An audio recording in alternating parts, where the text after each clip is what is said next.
Every Saturday night, we say Havdalah twice. Once at home on a cup with our families, and once in shul during Mariv.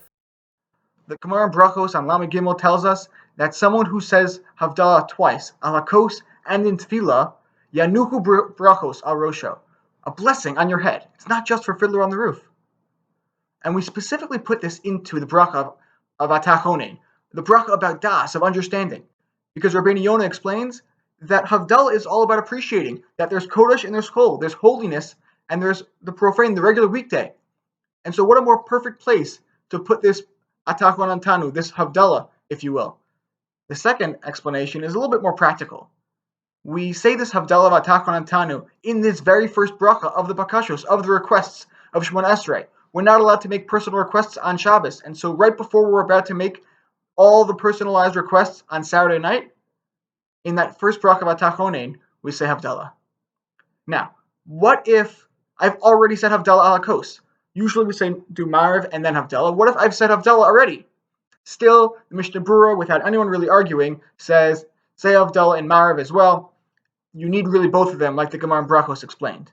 Now, the big question is, what if I forgot to say Atta Chonantanu? And globally we'll tell you, don't worry about it. You're going to say it during Havdalah anyway. You're going to say it al hakos, so you're fine. But if you're still within that bracha of Atta Chonen, you've not yet said Baruch Atah Hashem, then you're fine. Say Atta Chonantanu right now.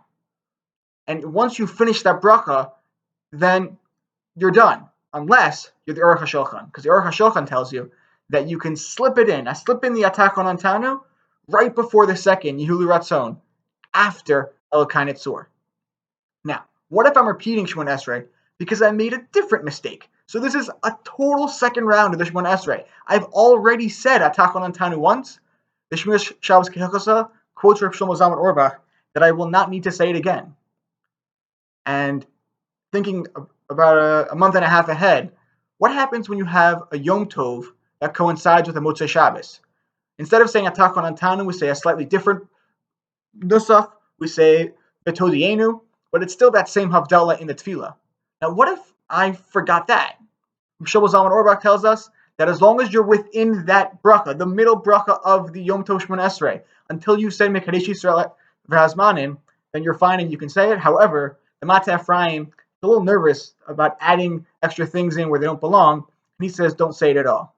So in general, when we see Atta Chonen, we're not going to repeat it, but in a couple unique circumstances, we can slide it in where appropriate. Have a wonderful day.